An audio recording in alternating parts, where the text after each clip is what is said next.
अस्सलाम वालेकुम। मैं हूं आपका मेज़बान ग़ुलाम हुसैन चौधरी एडवोकेट। ये मलिक इखलाक साहब का ऑफ़िस है, वेस्ट कॉपी एसोसिएशन के चेयरमैन साहब हैं। तो आज इनके पास हम आए थे तो स्टाम्प पेपर के हवाले से इनके कुछ क्वेश्चन थे। तो जी मलिक साहब प्लीज़ बोलें।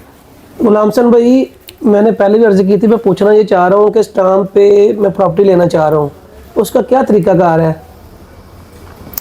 अच्छा, सबसे पहले तो मलिक साहब मैं आपको बता दूं कि जो प्रॉपर्टी होती है वो आजकल तो जैसे पहले होता है जी बयाना कर लें, तो उसके लिए पहले होता था स्टाम्प पेपर जो 1200 रुपये वाला वो पंजाब बैंक से ख़रीदते थे। और अभी जो 2024 का जो बजट है उसके बाद जो स्टाम्प पेपर है उसकी वैल्यू उन्होंने बढ़ा दी है, वो 3000 रुपये हो गई है। अगर अब आपने कोई प्रॉपर्टी बयाना करना है, इकरारनामा करना है, तो वो 3000 रुपये वाला स्टाम्प आप ख़रीदेंगे। 1200 पे 3000 रुपये हो गया? जी जी, उसके रेट बढ़ गया। हाँ जी। अच्छा, इसकी वैल्यू भी है कोई कि नहीं वैल्यू? बिल्कुल, स्टाम्प पेपर की बिल्कुल वैल्यू है।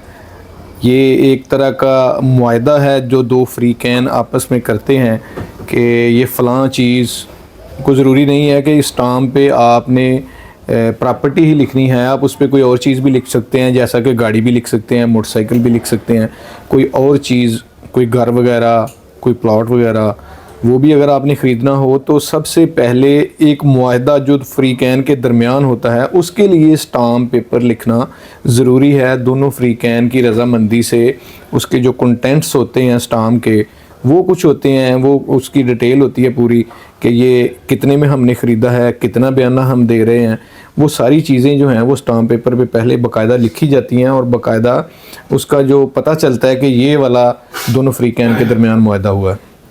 ठीक हो गया है, आपकी नज़र में स्टाम्प की वैल्यू है जी। और उसके बाद ये मुझे बताएं कि देखो एक रजिस्ट्री है, रजिस्ट्री पे से स्टाम्प में तो आ जाएगी, ये चीज़ है स्टाम्प भी आ जाएगी, लेकिन जिससे मैं प्रॉपर्टी ले रहा हूँ ना उसके पास भी स्टाम्प ही, उसने भी स्टाम्प पे ही प्रॉपर्टी ली हुई है, ये वैलिड माना जाएगा नहीं माना जाएगा स्टाम्प? ये बिल्कुल बहुत अच्छा आपका क्वेश्चन है। जब आपने कोई भी प्रॉपर्टी ख़रीदनी है या कोई भी चीज़ ख़रीदनी है तो सबसे पहले आपने ये देखना है कि जिस बंदे से मैं कोई चीज़ कोई प्रॉपर्टी ख़रीद रहा हूँ उसका स्टेटस क्या है, वो बंदा भी मालिक है या नहीं है। अगर तो वो बंदा मालिक ही नहीं है तो ज़ाहिर है उसके पास भी एक स्टाम्प ही होगा। उस पे जो स्टाम्प के कंटेंट्स हैं वो आपने सबसे पहले देखने हैं कि स्टाम्प पेपर पे लिखा क्या हुआ है। एक्चुअली हमारे यहाँ पे बहुत ज़्यादा प्रॉब्लम्स हैं कि लोग जो हैं वो अच्छे वसीका नवीस के पास नहीं जाते या अच्छे वकील के पास नहीं जाते और जो स्टेनोग्राफ़र बैठे होते हैं कंप्यूटर लेके उन्हीं से स्टाम्प टाइप करवा के उन्हीं से लिखवा के तो घर ले आते हैं। तो जब एक तो आपने ये देखना है कि उस बंदे के पास वो ऑनरशिप है, मलकियत है। अगर उसके पास मलकियत नहीं है तो उसका जो स्टाम्प है वो आपने अच्छे तरीके से रीड करना है। उस पर एक दो लाइनें लिखी होंगी कि ये स्टाम्प से आगे प्रॉपर्टी सेल कर सकता है या नहीं कर सकता, ये पॉइंट आप अपने ज़हन में रखना है। ठीक हो गया। और दूसरा, जब आपने कोई प्रॉपर्टी लेनी है तो अपने जहन में ये बात याद रखिएगा कि अगर तो आपकी प्रॉपर्टी अच्छे तरीके से जो आपका मुआहदा है वो कंप्लीट हो जाता है तो फिर तो कोई बात ही नहीं है, फिर तो कोई इशू नहीं है। अगर तो आपको कल कलां को आपका मुआहदा जो है वो किसी भी वजह से उसमें मसला आ जाता है और केस करना पड़ता है, तो ये पॉइंट अपने जहन में रखिएगा कि स्टाम्प पेपर किसी अच्छे वसीका नवीस से लिखवाना है या किसी अच्छे वकील से लिखवाना है।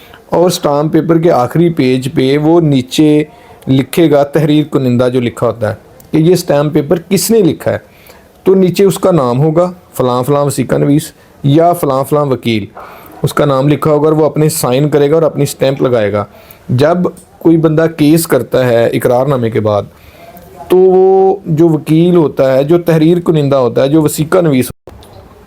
अच्छा, ये मैं आपको बता रहा था कि स्टाम्प पेपर जो है वो आपने किसी अच्छे वकील या अच्छे रजिस्टर्ड वसीका नवीस से लिखवाना है।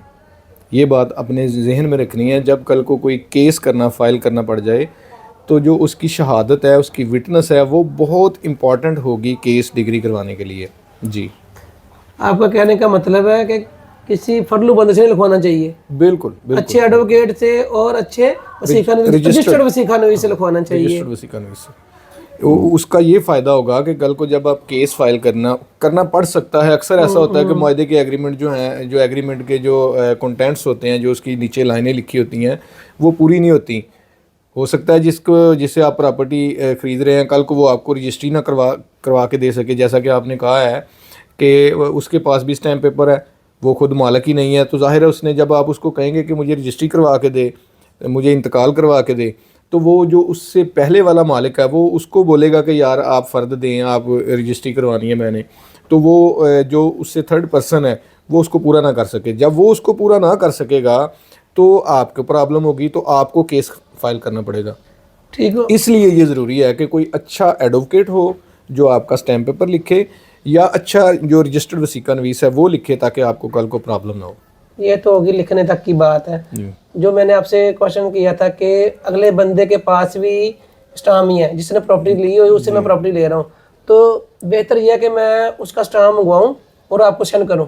ठीक, एक वो आप देखें कि मैं इसे परचेज करूँ कि ना करूँ। या स्टाम्प के जो कंटेंट्स हैं वो पहले पढ़ लेने बहुत ज़्यादा बेहतर है। वो तो आप ही बेहतर जानते हैं ना, आपने पहले बता दी है कि अच्छे एडवोकेट से और रजिस्टर्ड वसीका नवीस से लिखवाना चाहिए। जी बिल्कुल। तो फिर मैं आपको सेंड करता हूँ, तो फिर काइंडली वो मुझे बताइएगा। ठीक। तो इंशाल्लाह आपकी मेहरबानी जी, शुक्रिया, जज़ाकल्लाह थैंक यू कि आपने टाइम दिया।